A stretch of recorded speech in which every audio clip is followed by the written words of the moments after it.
आबादी बना दिया, औरों पर हमारी निर्भरता बढ़ती गई।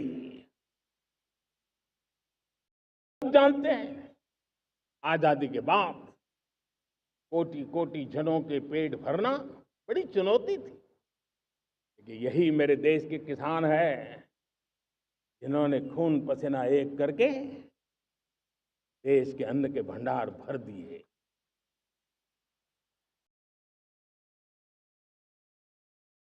अनाज के संबंध में देश को आत्मनिर्भर बना दिया। एक राष्ट्र के लिए आत्मसम्मान की सबसे बड़ी कसौटी आज भी उसकी आत्मनिर्भरता है। और मेरे प्यारे देशवासियों, विकसित भारत का आधार भी है आत्मनिर्भर भारत।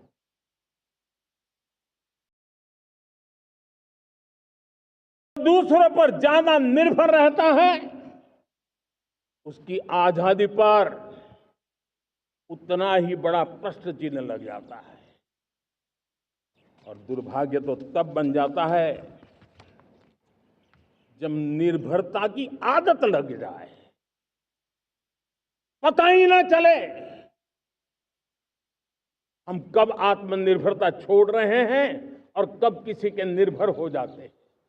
ये आदत खतरे से खाली नहीं है और इसलिए प्रतिपल जागरूक रहना पड़ता है आत्मनिर्भर होने के लिए। और मेरे प्यारे देशवासियों, आत्मनिर्भरता का नाता सिर्फ आयात और निर्यात, रुपये, पैसे, पाउंड, डॉलर यहां तक सीमित नहीं है। इतना सीमित अर्थ उसका नहीं है। आत्मनिर्भरता का नाता हमारे सामर्थ्य से जुड़ा हुआ है।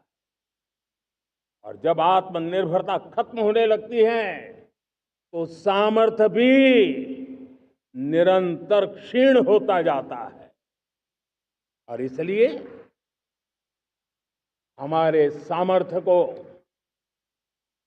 बचाए रखने, बनाए रखने और बढ़ाए रखने के लिए आत्मनिर्भर होना बहुत अनिवार्य है।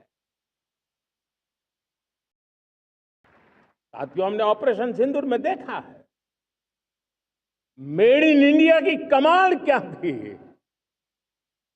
दुश्मन को पता तक न चला कि कौन से शस्त्रास्त्र है, ये कौन सा सामर्थ्य है जो पलक भर में उनको नष्ट कर रहा है।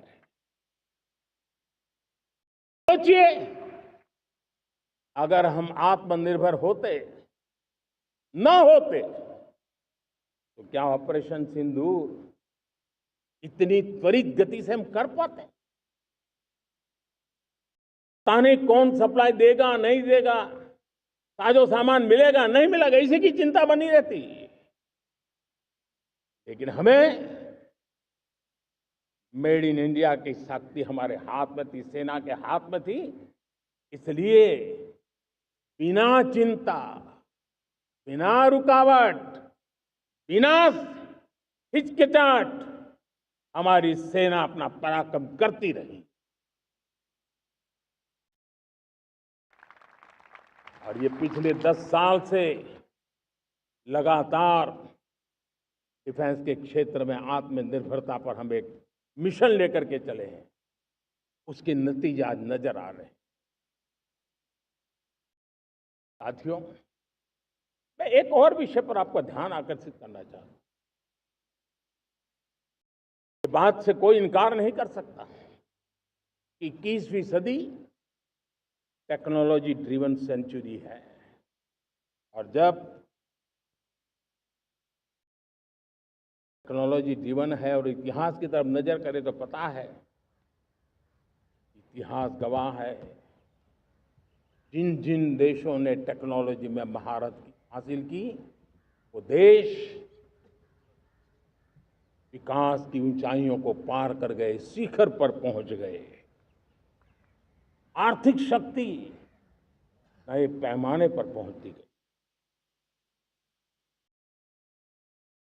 हम जब टेक्नोलॉजी के अलग अलग आयामों की बात करते हैं तो मैं आपका ध्यान आकर्षित करता हूं सेमीकंडक्टर्स पे। उदाहरण के तौर पे बताता हूं, मैं यहां लाल किले से किसी सरकार की आलोचना करने के लिए खड़ा नहीं हुआ और नहीं मैं करना चाहता, लेकिन देश की युवा पीढ़ी को जानकारी होना भी उतना जरूरी है। हमारे देश में 50-60 साल पहले सेमीकंडक्टर को लेकर के फाइलें शुरू हुई। 50-60 साल पहले फैक्ट्री का विचार चालू हुआ। आप मेरे नौजवानों जानकर के हैरान हो जाएंगे, आज सेमीकंडक्टर जो पूरी दुनिया की एक ताकत बन गया है, 50-60 साल पहले वो विचार, वो फाइलें अटक गई, लटक गई, अटक गई। सेमीकंडक्टर के विचार की ही भ्रूण हत्या हो गई। 50-60 साल गवा दिए। हमारे बाद कई देश सेमीकंडक्टर में आज महारत हासिल करके दुनिया में अपनी ताकत को प्रस्थापित कर रहे हैं। साथियों, आज हमने उस बोझ से मुक्त होकर के मिशन मोड में सेमीकंडक्टर के काम को आगे बढ़ा है। 6 अलग अलग सेमीकंडक्टर के यूनिट्स जमीन पर उतर रहे हैं। 4 नए यूनिट्स को हमने ऑलरेडी हरी झंडी दिखा दी है, ग्रीन सिग्नल दे दिया है। और देशवासियों और मेरे खास करके नौजवानों और विश्व भर में भारत की टेक्नोलॉजी की ताकत को समझने वाले लोगों को भी कहना चाहूंगा, इसी वर्ष के अंत तक मेड इन इंडिया, भारत की बनी हुई, भारत में बनी हुई, भारत के लोगों द्वारा बनी हुई मेड इन इंडिया चिप्स बाजार में आ जाएगी।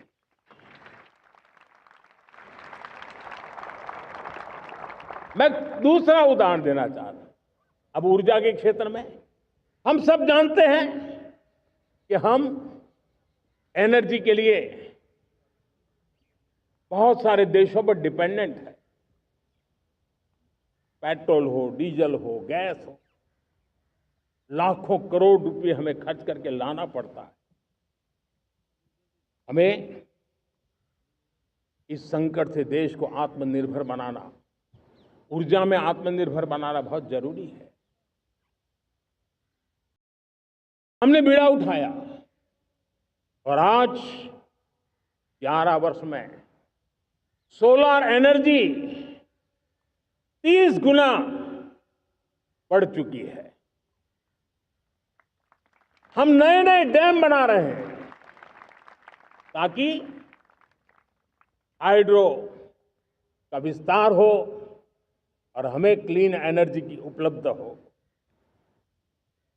भारत मिशन ग्रीन हाइड्रोजन लेकर के आज हजारों करोड़ रुपए इन्वेस्ट कर रहा है। भविष्य की ऊर्जा को ध्यान में रख करके, ऊर्जा के क्षेत्रों को ध्यान में रख करके भारत